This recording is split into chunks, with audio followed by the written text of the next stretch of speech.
afternoon, and thanks for joining us. The cleanup is underway following last night's winter storm that, for the most part, missed Prince Albert. While the city experienced some high winds last night, no significant snow fell. Environment Canada says Saskatchewan got between 7 and 13 centimeters of snow, so the shoveling continues with plows and graders hitting city streets. The wind was the real star of yesterday's storm, blowing the snow and creating a messy situation on the roads. Wind gusts reached between 60 and 75 kilometers an hour in central Saskatchewan. Meanwhile, in southern Saskatchewan, it wasn't just the snow that was the issue. Strong wind caused multiple power outages. Several neighborhoods in Regina experienced temporary outages, but some communities in southwest Saskatchewan didn't have power all night, including Gull Lake, Maple Creek, and Frontier. In the village of Climax, residents were without power for 12 hours. It can definitely get cold for sure. Luckily, our furnace was on up until about 7, so our house stayed pretty warm. My mother-in-law's place, her power was completely out. That's why we went and got her, because it does get really cold really fast out here. Thomas says power was fully restored in her home when she woke up this morning around 6 o'clock.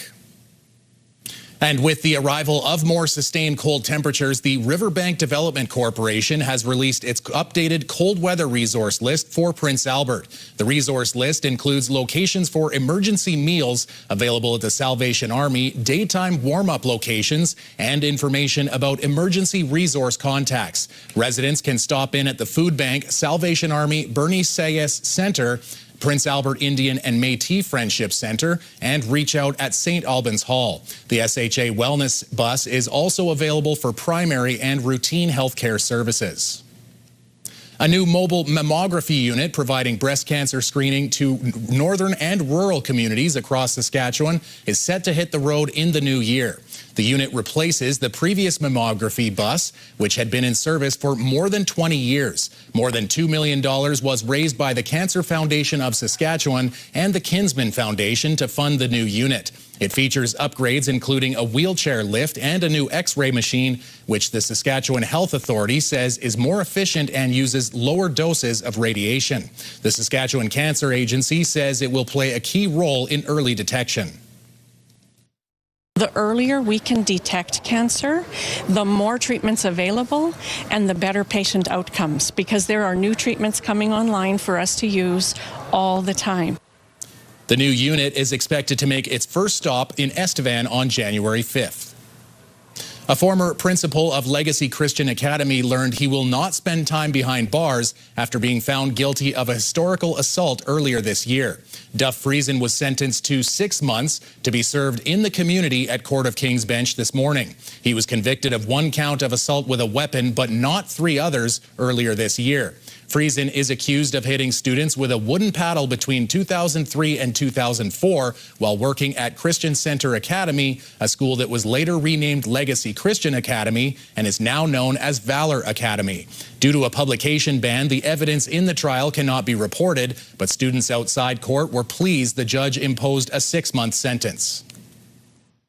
You know, the decision really affirms what former students of this school have said, and the judge's decision, you know, we're really happy that it, you know, has been taken serious by the justice system.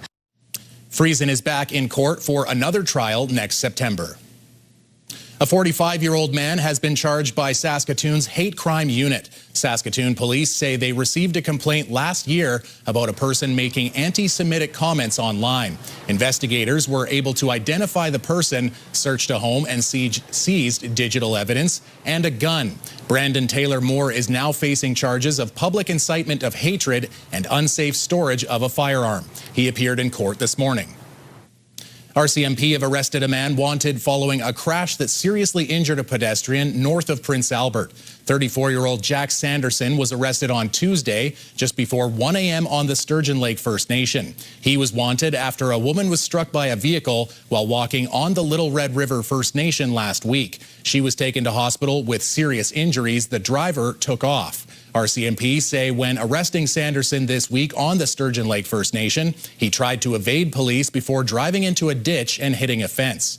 He's now facing a string of charges connected to both incidents.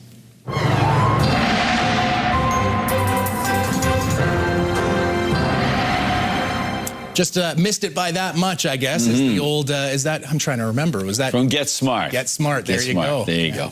That's exactly what happened. We just missed the weather for the most part up in Prince Albert. Really, this big storm, and we had anticipated that was going to be the case, and that's what ended up happening, John. Most of the active weather went south of Prince Albert, certainly impacting Saskatoon. Saskatoon got to between 7 and 18 centimeters of snow.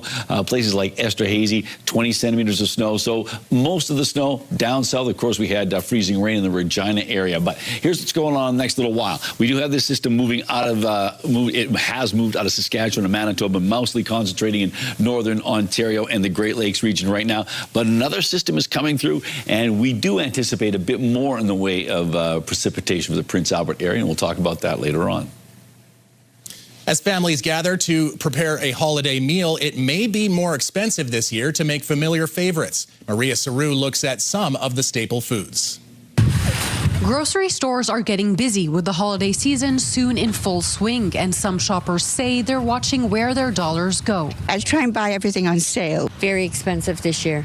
The prices have really went up. CTV News compared the cost of a cart full of holiday staples this year versus last, using old online flyers and in-store prices. Experts say the price of turkey has stayed relatively stable, but this 6.2 kilogram grade A butterball is over $4 more expensive. This bagged salad is up about $2, and each can of cream of chicken soup costs a little under $1 more. Now, some relief. Frozen baby blend was on sale, 2 for $5, and several items were the same price as last year. A 15-pound bag of russet potatoes, 2 packets of gravy, and a box of shortbread cookies. Now, let's say your family likes a traditional beef roast. Here's a more affordable cut, about 2 kilograms of sirloin tip. Last year, it would have cost nearly $26. This year, closer to $66. That brings our total to nearly $135 compared to $90 in 2024. The beef prices we're experiencing now are kind of a hangover from dry weather in 21, 22, and 23. Food economist Mike von Massow says drought across parts of North America drove the price of feed up. And with cattle prices not keeping pace, some farmers shrank their herds. It'll take time to rebuild supply. He adds families are making compromises. People are buying fewer gifts or cheaper gifts, and then some people are saying we're going to have smaller holiday gatherings. Back here at the grocery store, shopping the sales and swapping out the protein could help keep costs down. Maria Saru, CTV News, Charlottetown. After the break, a networking group for community organizations. Jasmine Pelche finds out more about the Community Networking Coalition.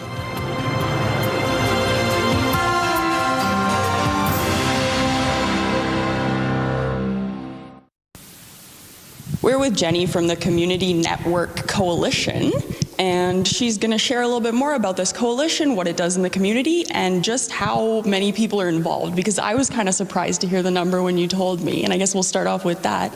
How many organizations are actually a part of this coalition?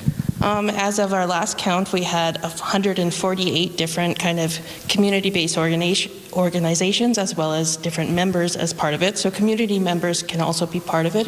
You don't have to be part of an organization. How does this coalition work, and I guess what is the purpose? Right, so our purpose is basically to have people come to a space where they can share about different things that they have going on, or if they have something they're looking to do. It provides a space for collaboration and basically knowing what's going on in your community. So it's governed by a steering committee. How does that work, and where do the organizations in that committee come from? Right, so our steering committee members they volunteer from their community-based organization, or as a community member.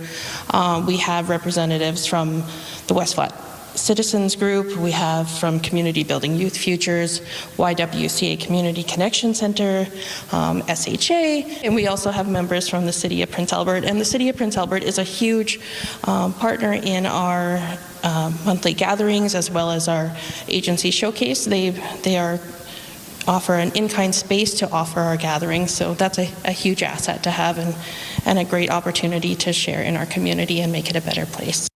How often does the coalition have these networking events here?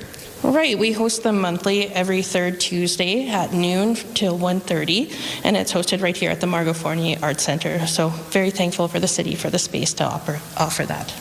The networking events, how does that benefit the organizations and community members who are a part of this? Right, so whether you're a community member or an organization, it provides the opportunity for understanding what's going on in your community, as well as understanding kind of how we can work together. If there's kind of similar kind of issue we want to work on, there's opportunities to kind of partner up and make some great things happen in our community. How does the Community Networking Coalition make it easier for people to find out about organizations and events that are coming up around them? Right, so as part of being the Community Networking Coalition member, we have a membership directory that's updated twice a year. So that provides membership names by last name or sorted by organization. With our email distribution, we send out emails kind of throughout the week. People can send an email into cncprincealbert@gmail.com, and we can send that out to all our membership. And we also have social media pages on Instagram and Facebook that we can share information that way. So just tag us and we'll reshare information. So it's a good way to get the word out about things that are happening locally and who's all involved, right? Exactly, and it can be anything from, hey, we have a craft sale going on, to, hey, we're doing this really big fundraiser, or we have this big awareness kind of education event, we have training opportunities. There's so many different things it can offer. How long has the Networking Coalition been active in PA? Quite a while, actually, long before I actually moved to this city. So it's been operating since 1998 and was started by a key group of interested community members and community organizations, and has led to kind of having over 500 members and close to 150 organizations, which is huge. Is there anything that we didn't talk about that it's important to get across about the coalition? I think it's just a really nice opportunity to get together every month, and it's really open to anyone, so I really like that all can come. We can kind of just meet over coffee or snacks and just kind of really discuss kind of like at a real comfortable level, like a kitchen table kind of opportunity to kind of look at our community, what can we improve, and how can we make it a healthier space. That sounds good. Well, thank you so much for meeting me and sharing some information about this. There's just so many people involved. I think it's great to get the word out. Perfect. Thanks for having us. We'll break down the weather with Jeff right after the break, and later, community support helps a BC child walk despite his medical condition.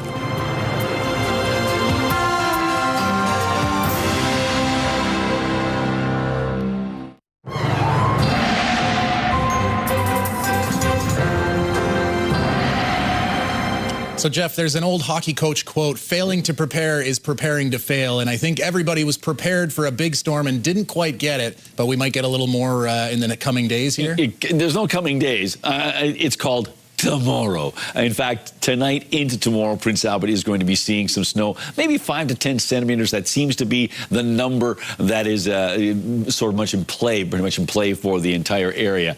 I think that particular phrase comes from a general. It was like, I'm sure hockey coaches use it, but I think there's a military strategist who used it first. We'll have to look it up.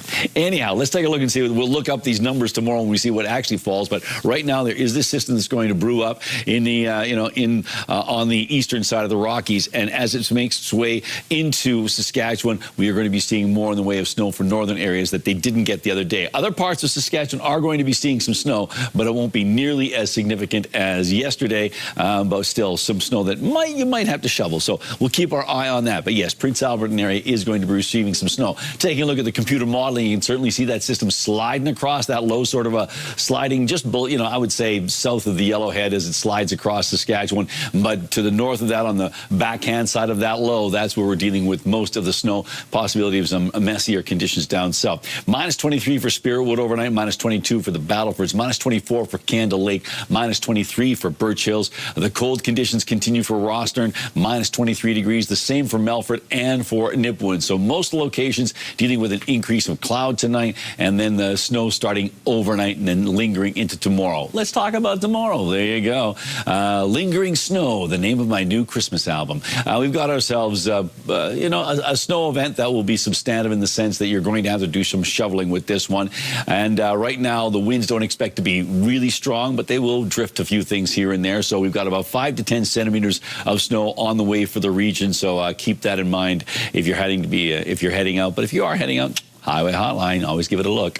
Minus 23 degrees with some overnight snow, as I mentioned. Winds out of the east at 24, Prince Albert. And then tomorrow for Prince Albert and area, minus 16 degrees. So that temperature is below seasonal. 5 to 10 centimeters of snow, as I mentioned. The wind shifts around a little bit, and it's on the moderate side. So we will see some drifting, but it just won't be as bad in terms of creating real visibility issues. Saturday and Sunday staying cold to start the work weekend. And as we head towards Christmas Eve and Christmas Day, it looks like minus 16 is going to be the number, at least for now. Mother Nature can be a little mercurial sometimes, and so we'll wait and see if that minus 16 is still in the forecast as we get into early next week. And it looks like that should look like a white Christmas, and that's always a good oh yeah, right? There you go. It's going to be white. Yeah. There you go. Awesome. Thanks, Jeff. Well, after last night's game against the Pats, the Prince Albert Raiders are down to their final game before the Christmas break. The Raiders got on the board first thanks to this fancy between-the-legs goal by Ollie Chenier, his second goal of the season. Despite goals from Daxon Rudolph, Connor Howe, and Justice Christensen, the Pats would win at 5-4 with the help of 2 power play goals. Prince Albert sits in third place in the WHL standings with 48 points, just 1 behind Medicine Hat with 2 games in hand. The Raiders are back at the Art Hauser Center Friday night against Kelowna. Then after the break, it's a home-and-home with Swift Current.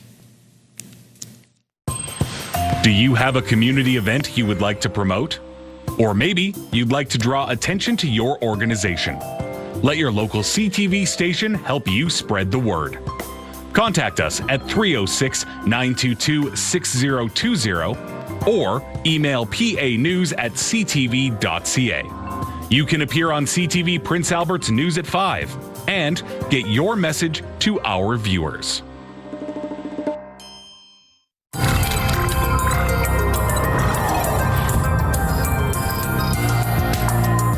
A Vancouver Island boy with cerebral palsy is one step closer to getting around on his own 2 legs. It's expensive tech, but thanks to an outpouring of support, the 8-year-old will soon have a pair of robotic legs. Brendan Strain reports.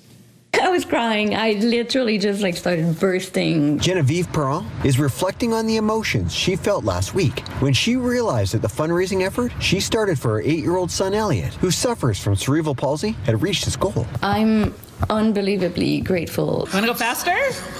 Okay. Young Elliot uses a wheelchair to get around. In late September, he was given the opportunity to test out Trexo Robotics' smart robotic legs, giving him a chance to walk on his own. It was an experience that she says transformed her young son. Started, dancing a little bit with me, holding hands, and it was just magical. The legs cost roughly $40,000, financially out of reach for the family. So Genevieve turned to the community, starting that fundraising effort, and she was overwhelmed by the support. The money came from Elliot's friends at school and their parents by doing bake sales. The public pitched in, and last week, her co-workers at BCG Engineering got Perron over the line at the company's annual AGM. It is a totally global, game-changing device that really adds layers upon layers of benefit to these kids. Trexo Robotics says children with cerebral palsy that have access to the device build better bone density. As well, their core strength is improved with being in an upright position while getting the added benefit of exercise, something that often escapes those requiring a wheelchair. The Trexo system needs a support frame, so a walk-in frame. Costing roughly $10,000, which is mostly covered under the province's at-home program. Now the family is waiting for that provincial funding to come through, which Elliot's mother says can be cumbersome, often taking up to 12 months for approval. But we got to the goal and over the goal. With the fundraising goal exceeding all expectations, Perron is now looking to use that extra money to expose Elliot to another new experience. It's a bike that is electric and has a platform in the front to wheel in a wheelchair, allowing Elliot and his mother to go on bike rides together, something that Genevieve never imagined could become a reality. Brendan Strain, CTV News, Saanich. Health authorities worldwide have approved a drug treatment for stroke that was pioneered at the University of Calgary. Researchers conducted a clinical trial with 1,600 patients on tenecteplase, a drug that's already used for heart attacks. They found it's an effective clot-busting drug for strokes, too. Administered with an IV, it saves time in situations where every minute counts. That is a game changer. That means that anybody with an acute stroke can actually get a life-saving treatment in just 5 seconds if they're eligible for that treatment. The drug is helpful for stroke patients seeking care at rural hospitals. They can get the medication before they're taken by ambulance to a larger hospital. A new study out of Sweden finds there's no need to avoid the charcuterie board at your next holiday gathering. The study looks at the possible link between eating more high-fat cheese like cheddar, Gouda, and brie and a lower risk of developing dementia. The study found that people who ate 50 grams or more of high-fat cheese a day had a 13% lower risk of dementia than those who had less than 15 grams a day. While the study doesn't prove consuming high-fat cheese lowers the risk of dementia, researchers say it does show an association. There you go, Jeff. Wait, let's roll that tape back. There was a chunk of cheese in there that was kind of blue, and it wasn't blue cheese. It was sort of greeny blue. I don't know what's going on there. But I'd eat it. Limburger, is that one? I don't want any of that. I don't want any of that. There you go. That's good. Don't want the raclette either. All right, well, let's have a little fun. And some people definitely had some fun with the weather. People across the prairies got hammered by the storm that blew through. Yeah. But check out this very Canadian moment.